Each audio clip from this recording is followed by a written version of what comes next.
नमस्कार, मैं युवा द सॉल्यूशन न्यूज़ और आप देख रहे हैं सॉल्यूशन न्यूज़। चलिए एक ऐसी घटना बताते हैं जो घटना 2 साल पहले घटी, जहां पे सच्चाई को लेकर एक जर्नलिस्ट होता है जो सच्चाई दिखाने के लिए जाता है। उसी दौरान वहां पे यूपी पुलिस के द्वारा, यूपी प्रशासन के द्वारा उसको एक तौर पे कहा जाए पकड़ लिया जाता है। आज तक उस बंदे को केस चल रही है और आज के टाइम में उसका मेडिकली हालत इतना मतलब बदतर से बदतर हो गया है, उसके बावजूद भी उसको रिहाई नहीं किया जा रहा। आइए इसी पे एक मैम आइए जानते हैं इनका क्या विचार है, उस केस को किस नज़र से देखती है। मैम आपका सॉल्यूशन न्यूज़ में स्वागत है। थैंक यू जी मैम, अतीमुर रहमान जो हक की लड़ाई सच्चाई की तरफ लड़ने के लिए जा रहे थे, उसी दौरान प्रशासन ने पुलिस ने पकड़ लिया और आज के टाइम में उनका बदतर स्थिति हो चुका है और वो छोड़ने का नाम नहीं ले रही। इस पर आप क्या कहना चाहिए? देखिए, मैं ये कहना चाह रही हूँ कि जो हाथरस में हुआ एक घिनौना अपराध एक दलित लड़की के साथ, उसके बाद पूरे देश से लोग वहाँ गए हैं, लेकिन ख़ास तौर से आप ऐसे मुस्लिम समुदाय के लोगों को ज़्यादा टारगेट किया जा रहा है, ये मेरा मानना है। और जो 4 लोग, एक जर्नलिस्ट सिद्दीक कप्पन, एक ड्राइवर बेचारा और 2 और साथी जो कैंपस फ्रंट से ताल्लुक़ मैंने सुनाए रखते हैं, और अगर वो किसी संगठन में भी हैं, वो संगठन गैरकानूनी नहीं है, और वो अगर जा रहे हैं अपनी हमदर्दी दिखाने के लिए, अपना समर्थन दिखाने के लिए, तो वो अच्छी बात है। हमारे यंग लोगों को ऐसा ही होना चाहिए कि अगर किसी और के साथ अन्याय हो रहा है तो वहाँ जाएं। उल्टा उनको पकड़ लिया गया। अगर किसी भी जाति धर्म का हो, अगर सच के खिलाफ लड़ता है तो क्या उसका ये हश्र होगा? क्या उसका यही हश्र होगा, और जो आज के दिन में जो अल्पसंख्यक है उनका ज़्यादा बुरा हश्र किया जाएगा, यही हम देख रहे हैं। लेकिन संविधान तो अपना ये नहीं कहता। संविधान नहीं कहता, लेकिन संविधान इम्प्लीमेंट होने के लिए, संविधान में जो मुझे हक मिला है वो मुझे हक कैसे मिलेगा? अगर हमारी न्यायपालिका, जो हमारी न्याय प्रणाली है, अगर वो ठीक से काम करेगी तभी मुझे वो मेरा हक मिलेगा। न्यायपालिका में कमी है मैम?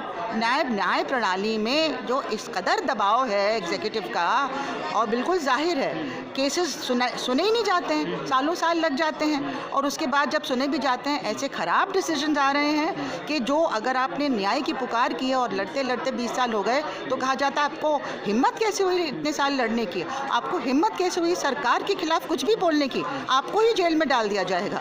तीस्ता शीतलवाद की मैं बात कर रही हूँ। मैम कहा जाए तानाशाही चल रही है क्या मैम? तानाशाही पूरी तरह से चल रही है, और जो भी तानाशाही के खिलाफ आवाज़ उठाएगा, जो एक डेमोक्रेसी में हमारा हक होता है, उसको भी जेल में डाल दिया जाएगा। ऊपर से एक सांप्रदायिक पूरा एजेंडा चल रहा है, और जिन लोगों ने फ्रीडम स्ट्रगल में कोई हिस्सा नहीं लिया और उस टाइम से ही वो एक सांप्रदायिक अपना दुर्भाव फैलाने का काम करते थे, तब तो अंग्रेज़ों की मदद कर रहे थे ये काम करके। अब हमारे हिंदुस्तान का विभाजन इसी बेसिस पे हो रहा है कि कौन किस कम्युनिटी से, किस रिलीजन से बिलोंग करता है, एकदम ऐसा हो रहा है। इसको तो बड़ी मीडिया, जिसके स्ट्रीम मीडिया का इस मुद्दे को, मीडिया को सबसे पहले कंट्रोल में कर दिया है। आप देखिए कि कंट्रोल में हो गया है, अब पूरे कंट्रोल में है। किस आधार पर कह रही हैं? देखिए, उनको एड्स मिलने पड़ते हैं, उनको सरकार से कई चीज़ें मिलनी होती हैं। अंबानी अडानी ज़्यादातर सारा कंट्रोल कर रहे हैं, उन कॉर्पोरेट्स के लिए सारी पॉलिसीज़ बन रही हैं, उनको पूरा पब्लिक सेक्टर बेचा जा रहा है। एयरपोर्ट्स देख लो, रेलवे स्टेशन देख लो, ट्रेन्स देख लो, बिजली देख लो, सब कुछ देख लो ना। तो कुछ कॉर्पोरेट्स का फ़ायदा करने के लिए फिर वो कॉर्पोरेट्स डोनेशन देते हैं, इलेक्ट्रल बॉन्ड्स के थ्रू आपको डोनेशन मिल जाता है। मतलब कि अमीरों का ही सरकार है, गरीबों का सरकार? हाँ, कुछ खास अमीरों की सरकार है। जो 5% है उन्हीं लोगों का सरकार है? 1%। 1%। हाँ, तो लगता है कि मतलब गरीब उन्हीं की सरकार है, यानी गरीबों को एकदम। और गरीबों को बांटने के लिए, ताकि वो आवाज़ ना मिल के उठाएं, आप ये धर्म जाति वगैरह का खेल खेलते रहते हैं, है ना। यही तो हमेशा रूलर्स का काम होता है ना, कि लोगों को डिवाइड करके रखो, आपस में एक दूसरे के खिलाफ नफरत करने के उसमें रखो। अंग्रेजों का नीति अपनाया जा रहा है, अंग्रेज़ों की ही नीति अपनाई जा रही है, उसको फूट डालो, शासन करो। और दुर्गति सबकी हो रही है। देखिए, महंगाई कितनी हो गई है, बेरोजगारी कितनी हो गई है, शिक्षा खत्म कर रहे हैं, शिक्षा बेच रहे हैं। किसान एक हो गए थे जब एग्रीकल्चर बेच रहे थे, लेकिन हमें शिक्षा जगत में हम देख रहे हैं कि पूरी शिक्षा को ऑनलाइन किया जा रहा है, बेचा जा रहा है।